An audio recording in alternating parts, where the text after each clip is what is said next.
Hello, Michael. Hello, Ernesto. Today we have a question that says, Bhagavan uses the analogy of a room filled with furniture versus the space that contains everything. If we want to see the space of the room, our true nature, we just have to get rid of the furniture and rubbish we find there, so the space shines forth. Turning within doesn't mean that we should attend to the space instead of the furniture. In what sense do we need to get rid of the furniture and rubbish? What does that mean? Right. Okay. This is a nice analogy that Bhagavan used. The space, we are the space, and all thoughts, phenomena, and so on are the rubbish. To get rid of all the rubbish, there's a very simple means, because all the rubbish exists only in the view of ego. So if we get rid of ego, we thereby get rid of all the rubbish, and what remains is the space. The space here is ourself. And the rubbish, as I say, it's all clutter. I think that's the appropriate word, all the furniture and rubbish and whatever else is in the room. That is all the thoughts and phenomena that seem to preoccupy us now. What is real is only the space, not the clutter. All we need to do is to get rid of the clutter. But we cannot get rid of the clutter so long as we continue to rise as ego, because the very nature of ego is such that is the two defining characteristics of ego are, firstly, that whenever we rise as ego, firstly, we are always aware of ourselves as I am this body. That is, we always experience ourselves as being limited to the extent of a body. And consequently, we're aware of things other than ourselves. So being aware of ourselves as I am this body and being aware of things other than ourselves are the very nature of ego. Whenever we rise as ego, we always experience ourselves as a body, and we always consequently experience other things. So this body and all the other things, all the phenomena, all objects, they all exist only in the view of ourself as ego. Without ego, none of these things exist. So long as ego exists, they will all exist. As Bhagavan says in verse 26 of Uḻḷadu Nāṛpadu, if ego comes into existence, everything comes into existence. If ego doesn't exist, everything doesn't exist. Ego itself is everything. Therefore, investigating what it is giving up everything. So if we want to give up everything, in other words, if we want to remove all the clutter from the room and leave the space alone, all we have to do is to remove ego, because everything exists in the view of ego. Without ego, nothing else exists. So the way is very simple. Regarding the third sentence here, which is a question, turning within doesn't mean that we should attend to the space instead of the furniture, ? It does mean that. That is, we ourselves are the space. As you say in the previous sentence, the space of the room is our true nature. So we ourselves are that space. In order to remove all the rubbish, all we have to do is to attend to ourselves, attend to the space. When we attend to the space, because the space alone is real, everything else, all phenomena, seem to exist only when we look at them. When we don't look at them in sleep, we don't look at anything other than ourselves. We are in sleep, we are not aware of anything except our fundamental awareness of our own existence. So all we know in sleep is our own existence, I am.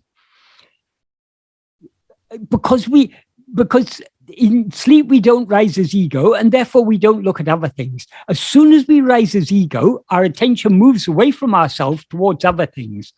So in order to put an end to the rising of ego and thereby remove all the rubbish, all we have to do is to attend to ourselves. Because as Bhagavan explained in verse 25 of Uḷḷadu Nāṛpadu, ego is a formless phantom, and it comes into existence grasping form. Put it the other way. Grasping form, it comes into existence. Grasping form, it stands. Grasping and feeding on forms, it flourishes abundantly. Leaving form, it grasps form. So grasping form, since ego is formless, whatever forms it grasps are things other than itself.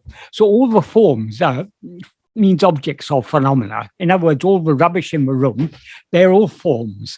So long as we are grasping those forms by attending to them and being aware of them, we give them a seeming reality. They seem to exist. So long as we are aware of the appearance of the world seems to exist. In sleep, we're not aware of the appearance, and therefore it doesn't seem to exist. So the fault lies in our attending to things other than ourselves. If we look at the rubbish, it seems to exist. But if we look at ourselves, the one in whose view the rubbish seems to exist, namely ego, will itself subside and disappear. As Bhagavan says also in that verse 25, he says, Tedinal otum pidicum. That means if sought, it takes flight. That is, though the nature of ego, since the nature of ego is to always grasp forms, things other than itself, if it tries to grasp itself, it has nothing to hold on to because it's just a formless phantom. So by trying to grasp ego, if ego tries to grasp itself, it will subside and dissolve back into its source. When ego dissolves, everything else dissolves with it. That's why he says in the next verse, he concludes verse 26 by saying, therefore, investigating what it is, that means investigating what ego is giving up everything. So how to get rid of all rubbish? Simply by attending to ego. When we attend to ego, our attention is withdrawn from other things. So all those other things recede into the background of our awareness. Ego, with nothing to hold on to except itself, subsides back into its source, and what remains is only the space of pure awareness. I am. That is what we actually are. Does that adequately answer this question? Mm-hmm. Yes. And I think understanding the nature of ego is very important here because it's many people might think that if the problem is the rubbish or the furniture, I have to in some way locate the rubbish and collect the rubbish and take it out of the room. So by understanding that nature, it sounds like counterintuitive at first glance if you don't understand the nature of ego, right? Yeah, but this is the key to understanding Bhagavan's teaching. That is Bhagavan's teaching. So what Bhagavan has revealed more clearly than has ever been explained before is the nature of ego. What he says in verse 25 of Uḷḷadu Nāṛpadu, it's an extremely deep and extremely crucial teaching. But if we understand that the nature of ego is to rise, stand, and flourish by attending to other things, but to subside by attending to itself, there we have the solution. But the problem lies in when we rise ego, we attend to other things. So attending to other things is a problem. If instead of attending to other things, we attend to ourselves, ego will thereby subside, and all problems will disappear along with it. Because for whom are all problems? Problems are only for ego. For whom is all the rubbish? Only for ego. If you investigate ego, when you find ego is non-existent, all the rubbish is also non-existent. All the clutter is non-existent. And all that is there is the infinite space of pure awareness, which is what we actually are. Even now, we are only that. The problem is ever the catcher. Sorry? The catcher, no? Yes. Who is catching, no? Yeah, the catcher has to catch himself. Is the problem ever. When you see whatever is in the room, no? Yeah. This furniture is very liar. This furniture is very guilty. This furniture. Who is catching that? This is you go to the catcher and finish the problems with the furniture. Yes. We all face so many problems in life. We put the blame on the problems, but we are the root of the problems, because those problems exist in whose view? Only in the view of ourselves as ego. When we don't rise as ego in sleep, we are perfectly happy. So all problems are, the root of all problems is only our rising as ego. And we rise as ego attending to other things.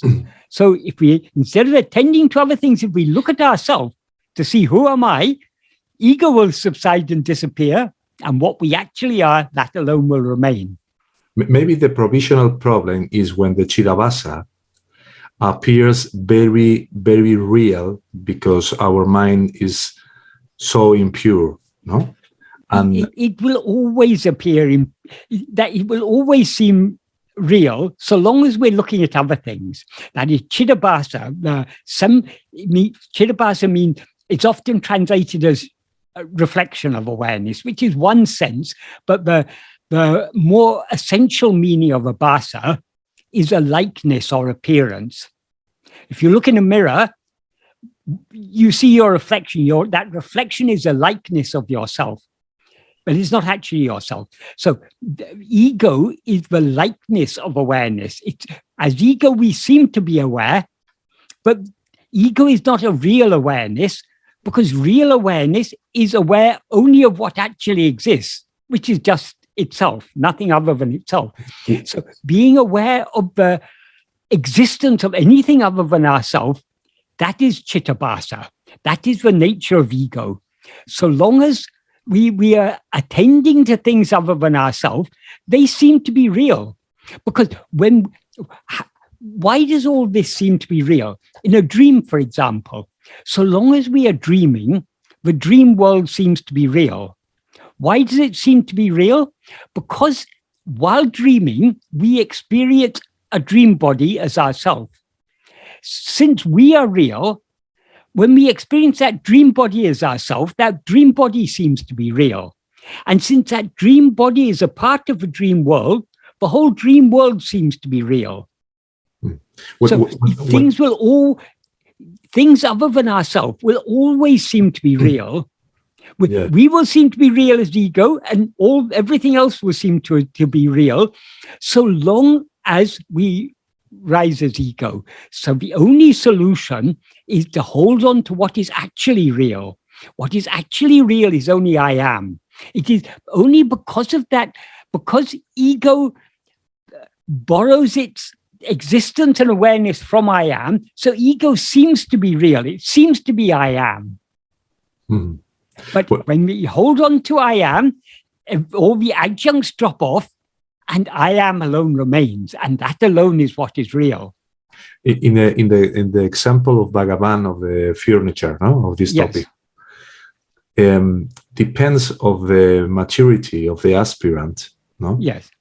If you are very, very attached to the Chidabhasa, to this reflect of your pure awareness, you are you have more resistance to look in Kaivalya isolated with I am. No, you have a fever, very, very power that push you to the furniture, no, to the objects of the phenomena.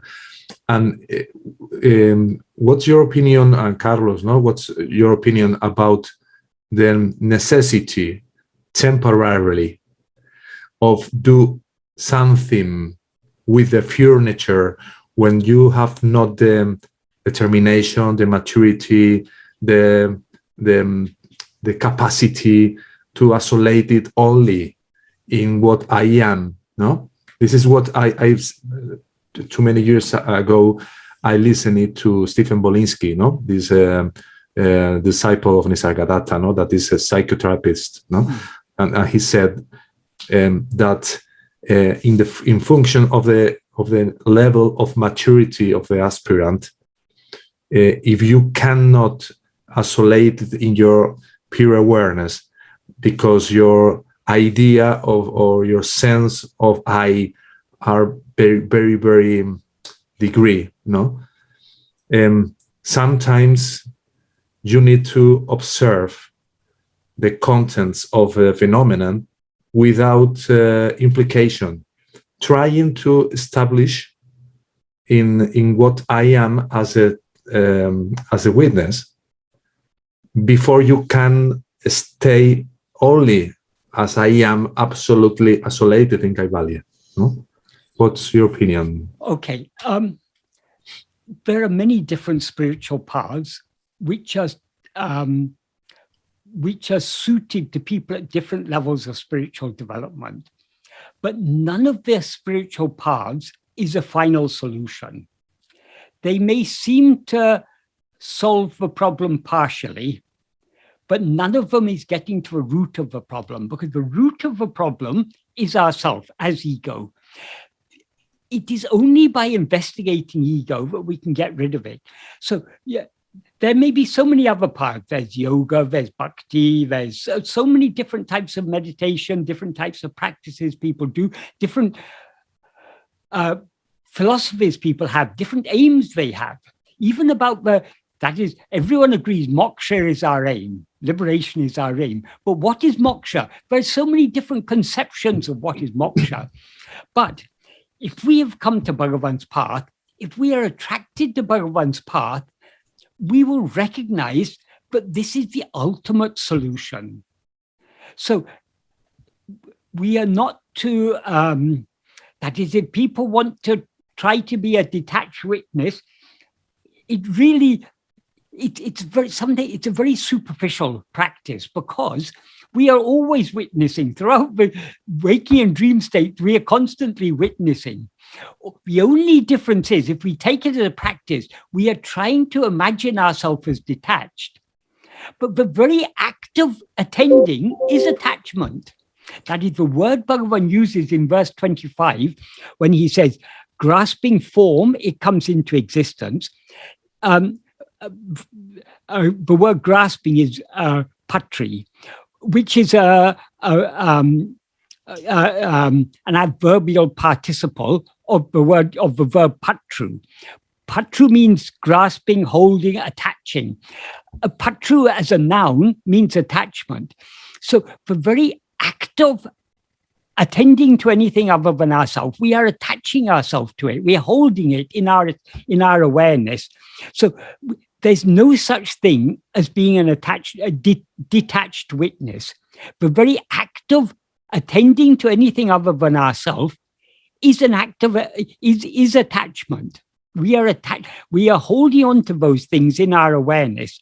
If we want to be detached, we have to let go of everything else.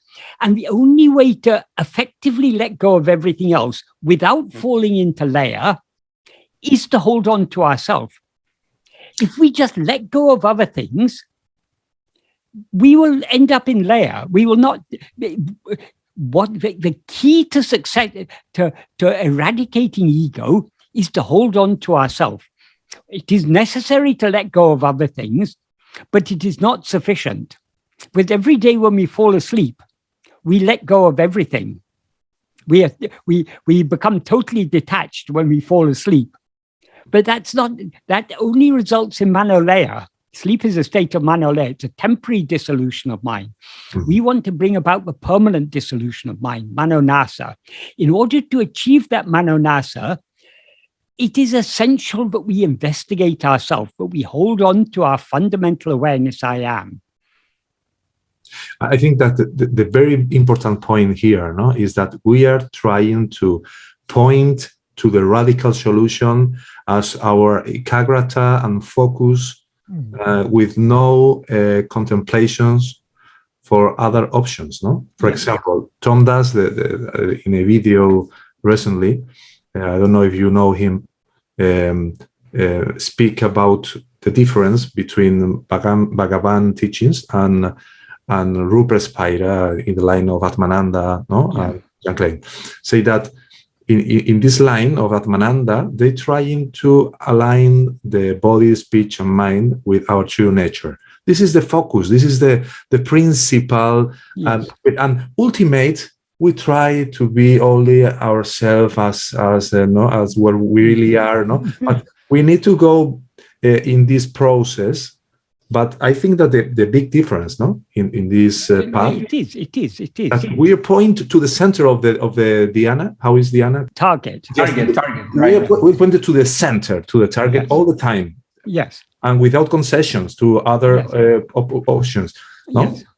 Bhagavan always tried, that is, if people came and asked Bhagavan questions, he would first try to turn them to this path. If they were not willing to come to this path, then he would make concessions. He would dilute his teachings. But when he was asked about it, he said, why to start giving diluted teaching? Because if you give a partial truth, you sooner or later have to say, well, this is not the whole truth, or this is not entirely true. Why not tell the whole truth from the outset? The whole truth is the only way to get rid of ego is to investigate it. All other ways, what you said about trying to align ourselves with our real nature, that is trying to align the unreal with the real. The only way you can't align the unreal with what is ego? Ego is nothing but a false awareness of ourselves. So long as we are aware of ourselves as I am this body, we are not aware of ourselves as we actually are. When we're aware of ourselves as we actually are, we're not aware of ourselves as I am this body. The false awareness I am this body, that which is aware of itself as I am this body, is ego. So ego can never be aligned with our real nature. In order to be aligned with our real nature, we must surrender ourselves completely. This ego must be completely eradicated. And it can be eradicated only by self-investigation, only by turning our attention within. So there is so many other teachings. Some are more distant from this. Some seem to be closer than this. But so long as you're making any concession, to whom are you making the concession? Only to ego. That's what ego wants. It wants a concession because it wants to continue existing. We need to, the only way to attain salvation or liberation or whatever we call it is to eradicate ego. Because as Bhagavan said, ego itself is bondage. So in verse 24 of Uḷḷadu Nāṛpadu, Bhagavan says ego itself is bondage. In verse 40, the final verse, what is liberation? It's nothing but eradication of ego. So according to Bhagavan, the whole problem from start to finish is ego. All other problems are secondary because they're problems that occur only to ego. Get rid of ego and you get rid of all problems at one stroke. So we are doing a disservice to people if we are diluting this. Okay, Bhagavan sometimes diluted it for those who were not ready to come to this path, but we shouldn't anticipate that people are not ready to come to this path. Now, Bhagavan has the authority to dilute his teachings when it is necessary, because he's the ultimate guru. He's guiding each one of us at our own level. But when we are talking about Bhagavan's teachings, we shouldn't be diluting his teachings. We should point out, this is what Bhagavan has taught us. Take it or leave it. Bhagavan never forced his teachings on anyone. We shouldn't try and force his teachings on anyone. It's futile. It's meaningless, because the key to success in this path, as Bhagavan said, bhakti is the mother of jnana. So that means love is the key to success in this path. So you can't force someone to love something that they don't love. So, but when people ask us, if we are following Bhagavan's path, we should point out what Bhagavan has taught. Then it is up to each individual either to take it or to leave it.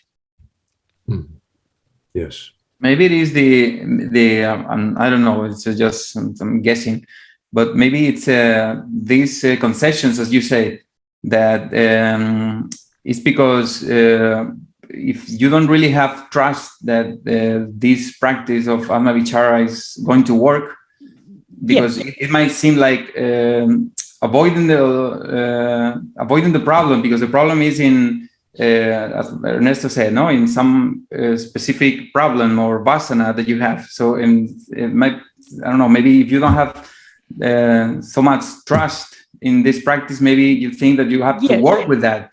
Yes, trust is part of the problem. I mean, we obviously we do require some trust in this, but it's not a blind trust. If we understand Bhagavan's teachings correctly, and understanding is very crucial in this part, because if we don't understand the teachings correctly, we're not going to understand the practice correctly, because the practice is whatever Bhagavan has taught us all has practical implications.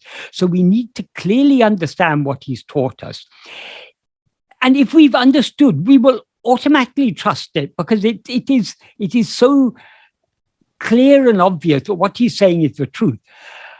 The problem is whether we want it or not. Are we willing to let go of everything else? Because as Bhagavan said, investigating what this ego is giving up everything.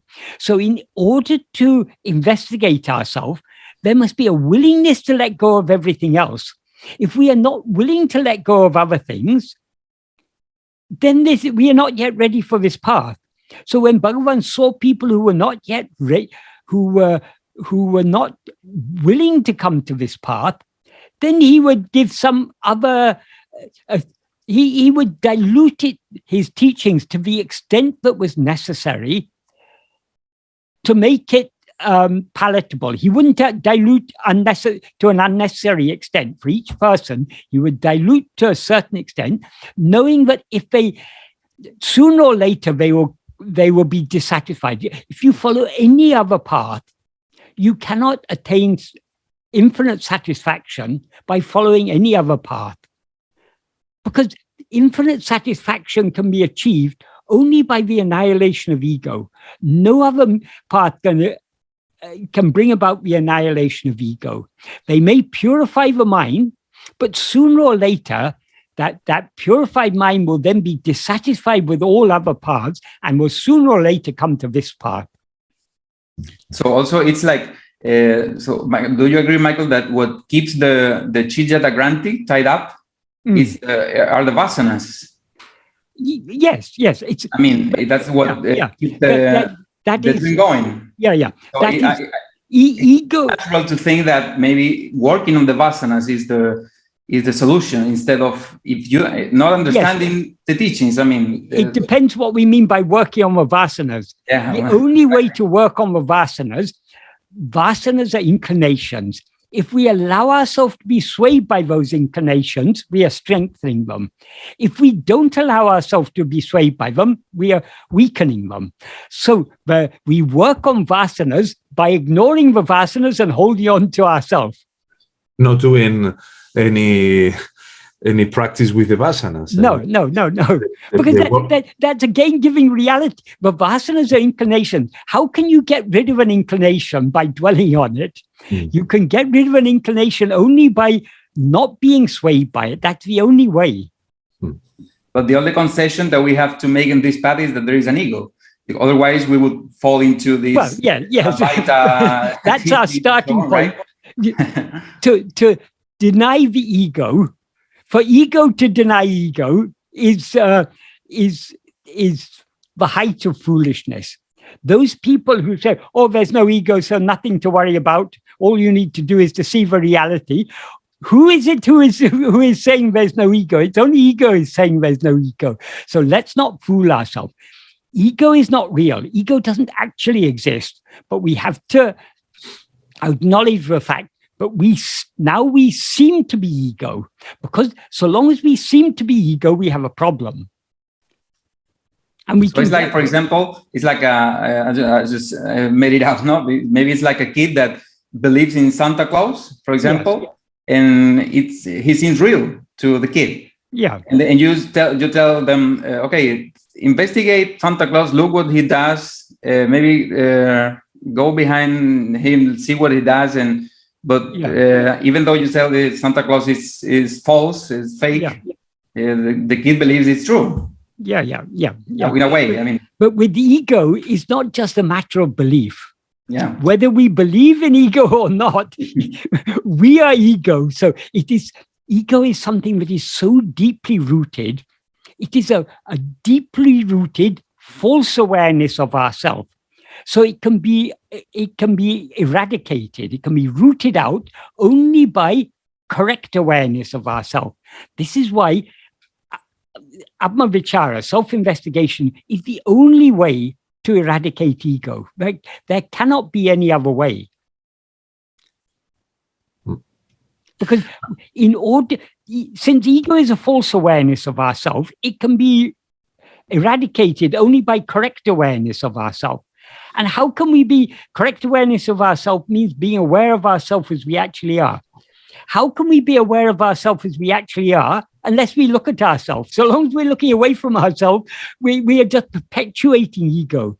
So if we understand Bhagavan's teachings correctly, that is, the fundamental principles of Bhagavan's teachings are so simple, so coherent, that each one is logically entailed in each other one, it's blindingly obvious.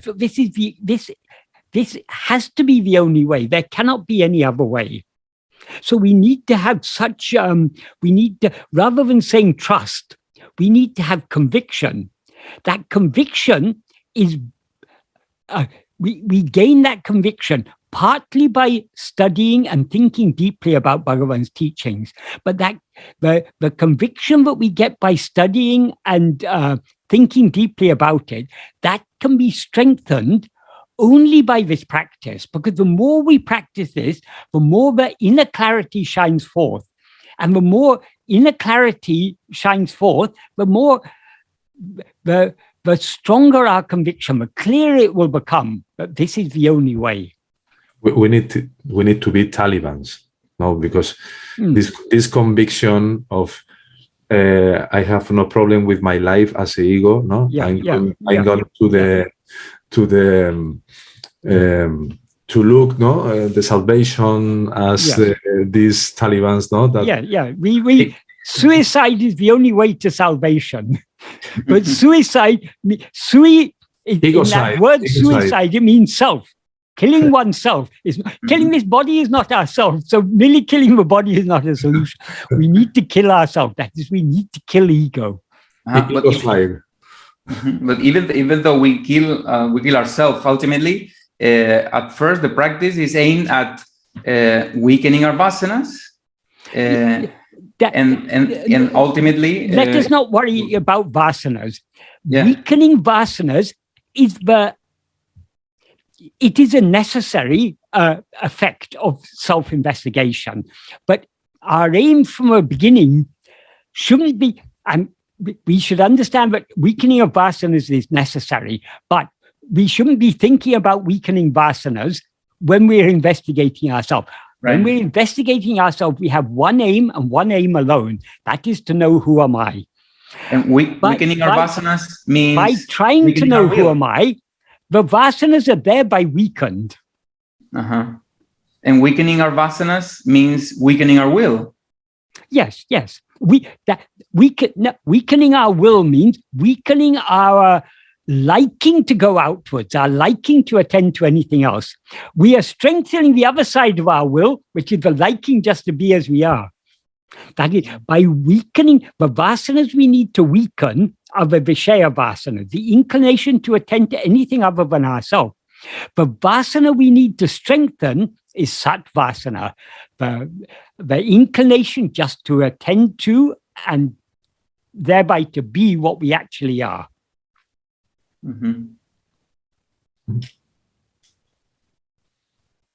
It's important to understand about vasanas because vasanas are the obstacle, but it's also but understanding about the vasanas entails understanding the nature of vasanas. Vasanas have no independent existence. Whose vasanas are they? Whose inclinations are they? Who is it who is inclined to attend to all these other things? It is only ourselves. So the problem, we have a problem. The root problem is ego. Vasanas are a secondary problem. It is the nature of, so long as the root is there, it will keep on sprouting all these vasanas. Mm-hmm. Our aim is to cut the root. In the process of cutting the root, we are thereby weakening the vasanas, which is necessary because we cannot get to the root. So long as, if you've got a very dense bush and you want to root it out, you can't even reach the root. So you first have to cut the leaves and branches. When you cut the leaves and branches to a sufficient extent to get at the root, then you can cut the root. But that's a useful analogy up to a certain point. But in this practice, cutting the leaves and branches and cutting the root are one and the same process. Okay. That is, by attending to ourselves, we are weakening the vasanas, and eventually we will eradicate ego. So it's only one, from the beginning to the end, only one thing is required: to be self-attentive. Sometimes these branches fall down to the base of the tree, no? Yes. And you are going to try to cut the root, but you don't see where is the root, because all these branches that you cut in the past, no? Yeah. Your desires, no? Your fears, all of that. Less the view, the clarity of you to cut in the very center of what you really are. Yeah, no? That's why I say we need to cut some of the leaves and branches in order to get at the root. We shouldn't be spending all our time just cutting leaves and branches, because our aim is to cut the root. That should be our aim. But it's not too separate. That is, analogies are useful to illustrate certain things, but we shouldn't take analogies too far, because then it will give a different meaning, because nothing is perfectly analogous. So yes, we do need to weaken the vasanas. But how do we weaken the vasanas? The most effective way is by investigating ourselves. Yes. So by cutting at the root, we are cutting the leaves and branches at the same time. Yes. No, what I want to say is the focus principle, not our objective or our aim principle is to try to attend yourself, but in this way, to try to attend absolutely only what we really are. Maybe you find these obstacles in the middle, no? Yes. And when you try to only attend what our pure awareness, maybe you need to apply some of viveka to discriminate what you are not, and fix and clean what you are. Yes, that is what is required is that we attend to ourselves. Because of the strength of our vasanas, our attention is often coming out. When our attention comes outwards, then using viveka, thinking about these things, why should I be concerned about all these things? None of these things are real. What is real is only I am. These are just appearances. So thinking in this way, I mean, it doesn't just have to, but I mean, remembering Bhagavan's teachings, meditating on Bhagavan's teachings, doing manana is a great aid to turning back within. Because Bhagavan's teachings are in so many ways very encouraging us to turn within. So we have to approach this practice intelligently. We can't force ourselves to attend to ourselves when our mind is being swayed this way and that way by vasanas. Sometimes we have to give the mind a little bit of leeway and then bring it back. Yes. But we need to be one-pointed. We need to be single-minded. Our sole aim is attending to ourselves. Everything else is useful only to the extent that it helps us to attend to ourselves, that it encourages us to attend to ourselves.